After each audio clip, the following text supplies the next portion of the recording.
it's a great pleasure to invite the Right Honourable Bill English, our Deputy Prime Minister, to come and say a few words to us. His Highness Nawab Muhammad Abdul Ali, Bishop Dunn, just wanted to let you know I've already been to Mass today.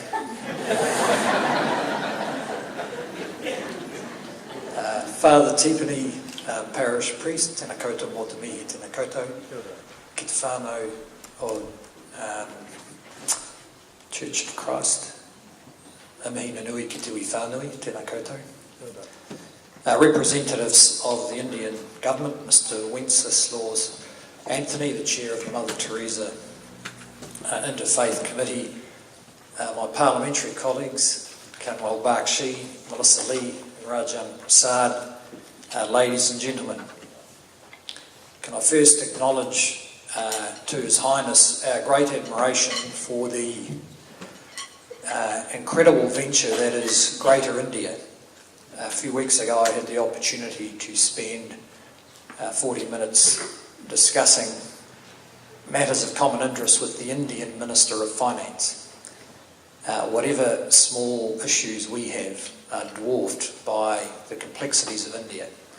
I greatly admire the way that with such a range of cultural, ethnic and religious differences, the political leadership of India oversees the largest democracy on the earth, and in recent years in particular has lifted millions of people out of poverty, and we wish you every success with the great venture of India. As Wenceslaus pointed out, my wife Mary and I represented the New Zealand government at Mother Teresa's funeral in Calcutta in 1997. And I have to say it was an overwhelming experience. But I came to understand by going to Calcutta just how radical it was for Mother Teresa to assert that every human life there had value, and that her work and the work of her order was to express God's love for the dignity of each person through caring for those who were most in need.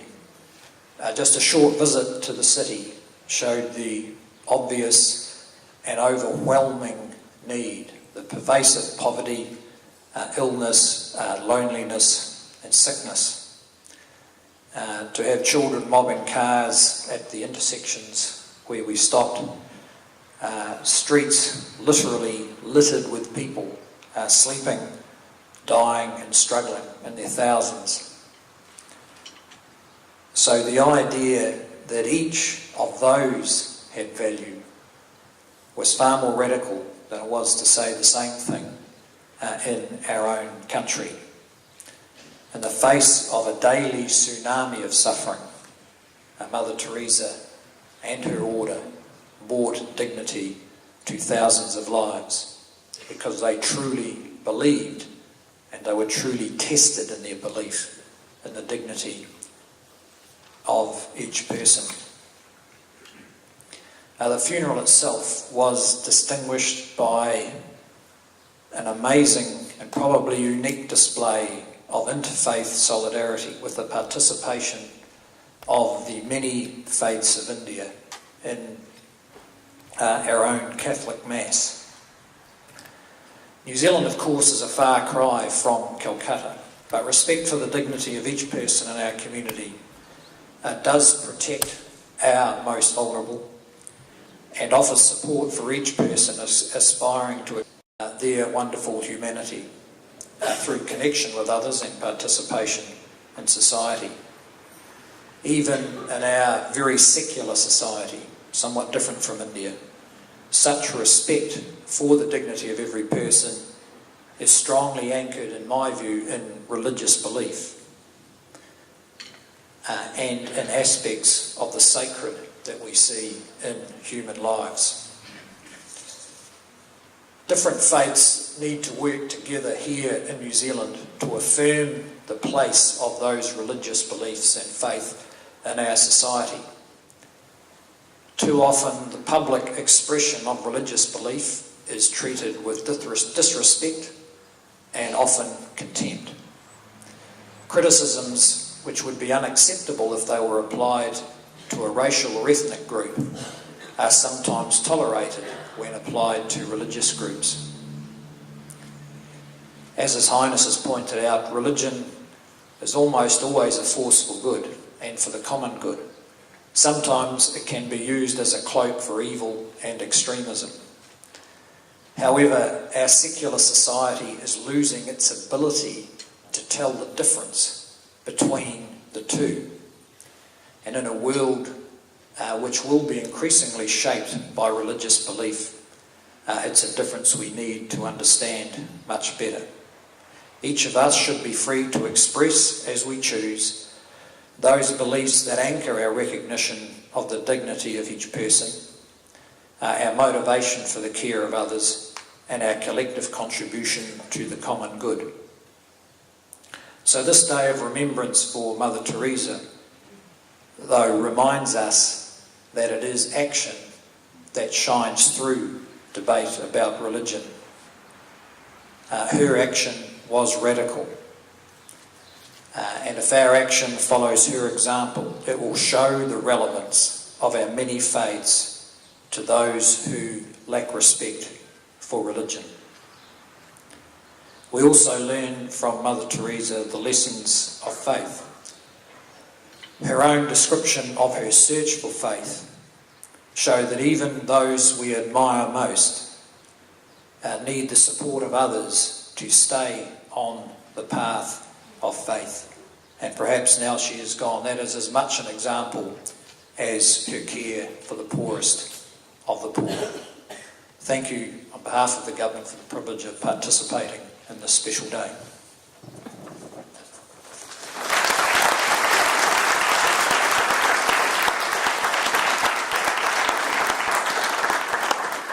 And now our own Bishop, Most Reverend Patrick Dunn, is going to talk to us. Thank you all for being here this afternoon. Your Highness, it's been a real privilege to have you with us, with your wife. Thank you for making the long journey to New Zealand. I do hope that now that you have been here, Mr. Wenceslas Anthony will stop phoning you at 2 a.m. to talk to you.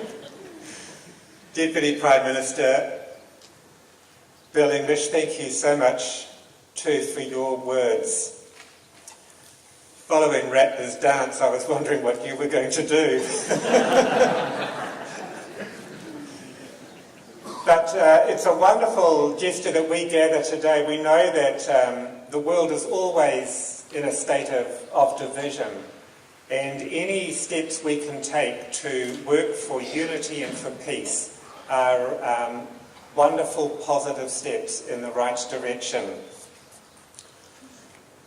Within the Catholic Church over the past 12 months, we've been celebrating a year of faith, just reflecting on what does it mean to be a person of faith, a person who lives by faith. And Mother Teresa was very much a woman of faith, a great faith.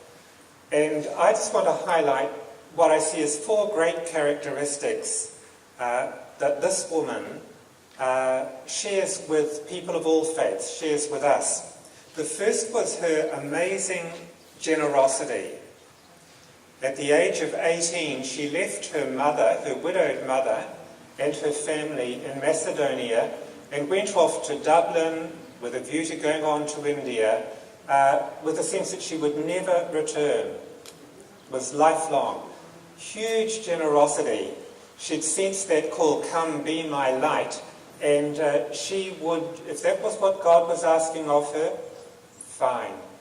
That this amazing generosity. At the age of 22, she made a private vow to refuse God nothing. So great generosity. Another characteristic of Mother Teresa was her sense of determination. I wouldn't have liked to have had an argument with Mother Teresa.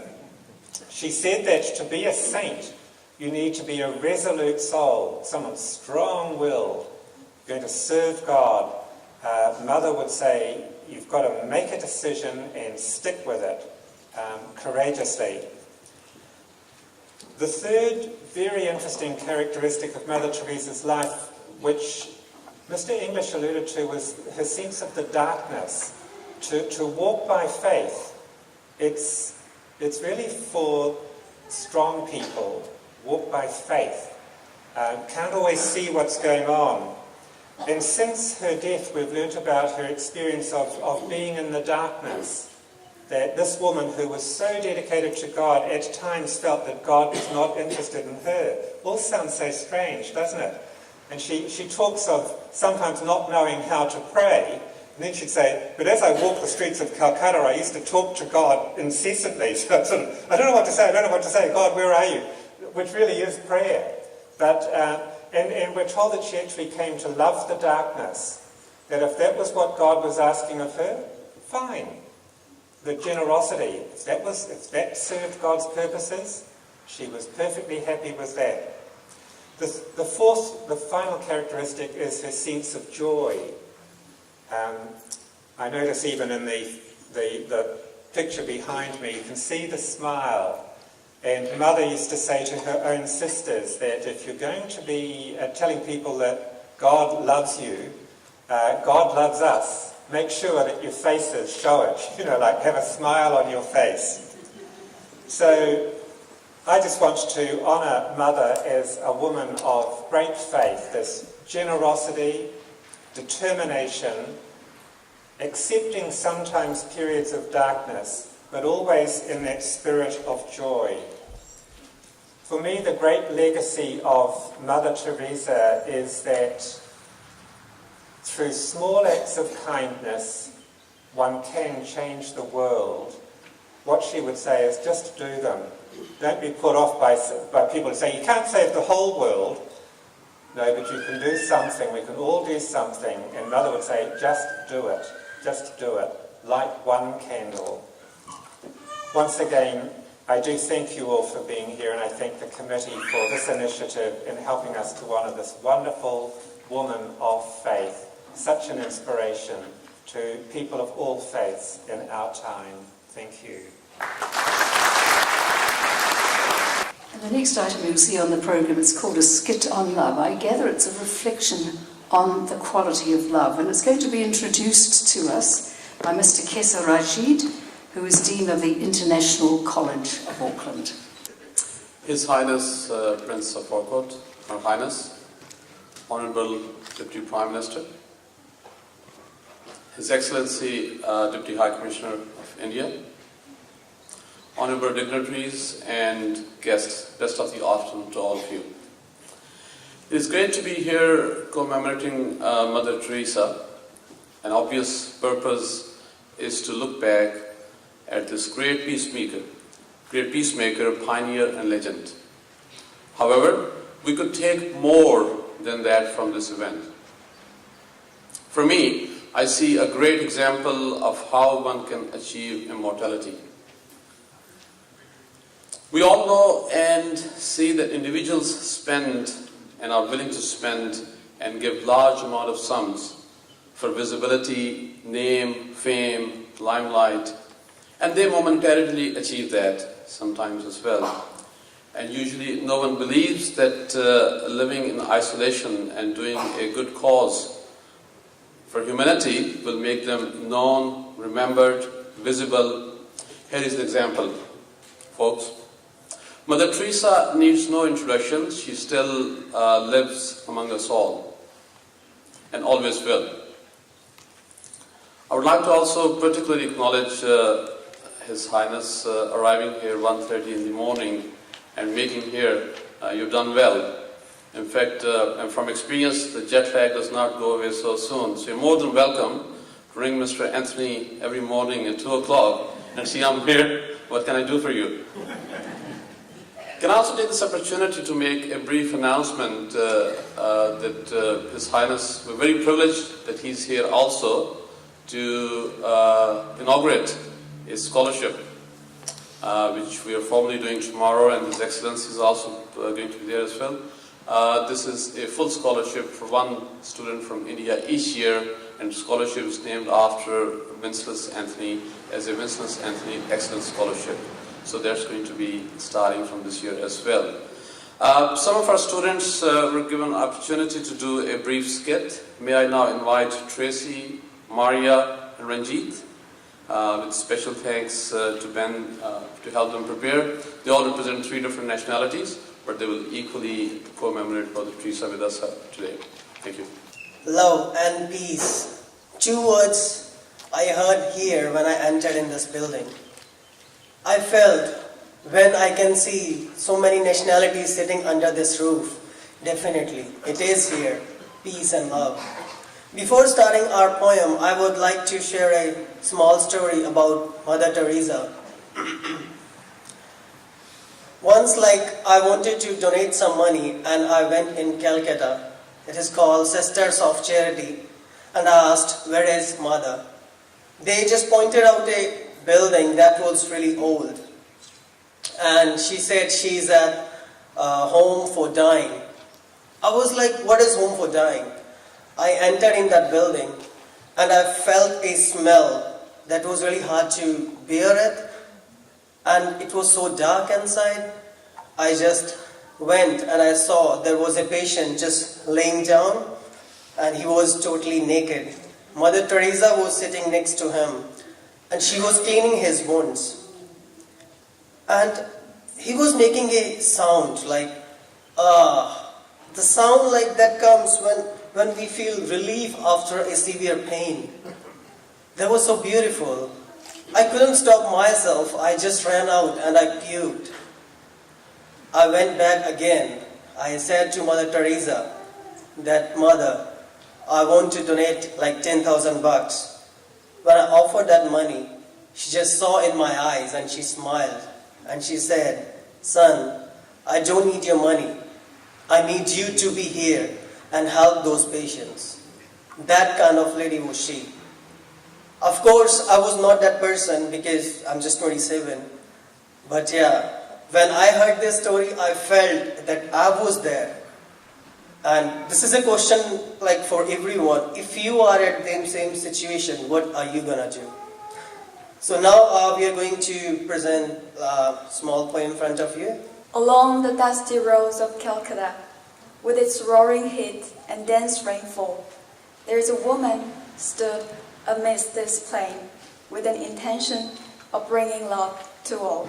She judged not those she saw. She claimed there were Jesus in them all. She said she could solve the paradox of love, because if you love till it hurts, there can only be love. She gave comfort to the beggars and smiled sweetly at the lepers. She let none come towards her without feeling better, because the remedy of all illness is loving each other. Righteousness beamed on the lines of her face. She tried to chase away the pain of loneliness. She knew that we could not just do all great things, but we could do small things with great love. In the silence of the night, she'd kneel and pray. In the silence of the heart, she could feel God speak. She realized she herself was really nothing, but through the nothingness, she felt the fulfillment of God's presence. She claimed that God never gave her anything that she could not handle. She just wished He did not trust her. And due to that trust, she helped so many lost souls whose lives have been filled with love. God was her biggest inspiration. She acted as His transmitter of love.